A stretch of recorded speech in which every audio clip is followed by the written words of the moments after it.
দাঁড়ান, ভিডিওটি টান না দিয়ে জরুরি একটা বিষয় শিখে যান, একটা মাসালা। আপনি নামাজ পড়তেছেন, নামাজ পড়তে পড়তে যদি আপনার মনে না থাকে যে আপনি কয় রাকাত নামাজ পড়ছেন, এখন আপনি কি করবেন? এখন আপনি কি করবেন সেটা আমি আপনাকে বলে দিচ্ছি। আপনি নামাজ পড়তে পড়তে মনে করেন যে আপনি মনে করতেছেন যে আপনি 4 রাকাত নামাজ পড়তে আপনি হঠাৎ গিয়ে মনে হচ্ছে যে আমি কয় রাকাত নামাজ পড়ছি আমার মনে নেই। এক্ষেত্রে আপনার মন যেটা সায় দিবে সেটা যদি 2 রাকাত বলে ওই দিকেই আপনি যাবেন। ঠিক আছে? আপনার মন যেটা সায় দিবে সেই দিকে আপনি যাবেন, গিয়ে বাকি নামাজটা আপনি আদায় করে নেবেন। আর যদি মনে নাই থাকে, আপনার মন সায় দিচ্ছে না, সন্দেহ হচ্ছে, তাহলে আপনি কম রাকাত ধরে নেবেন।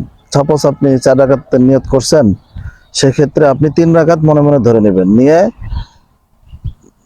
নামাজ কমপ্লিট করে অবশ্যই যে আখিরি বৈঠকে গিয়ে তাশাহুদ পড়ে আপনাকে সাহু সেজদা দিতে হবে। সাহু সেজদা কিভাবে দিবেন? আখেরি বৈঠকে গিয়ে আপনি তাশাহুদ পড়বেন, আত্তাহিয়াতু লিল্লাহি ওয়াস সালাওয়াতু ওয়াত তাইয়্যিবাতু আসসালামু আলাইকা আইয়ুহান নাবিয়্যু ওয়া রাহমাতুল্লাহি ওয়া বারাকাতুহু আসসালামু আলাইনা ওয়া আলা ইবাদিল্লাহিস সালিহিন।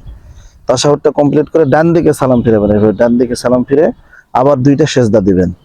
দেওয়ার পরে আপনি আবার তাশাহুদ, দুরূদ ইব্রাহিম এবং দোয়া মাসুরা পড়ে 2 দিকেই ডান বামে সালাম ফিরে আপনি সালাম ফিরে নেবেন। এইভাবে আপনি নামাজটা আদায় করে নেবেন।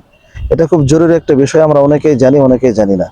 তো আজকে আমি আপনাদের কাছে শেয়ার করে দিলাম। ভিডিওটি কেমন লাগলো অবশ্যই আমাদেরকে কমেন্ট করে জানাবেন।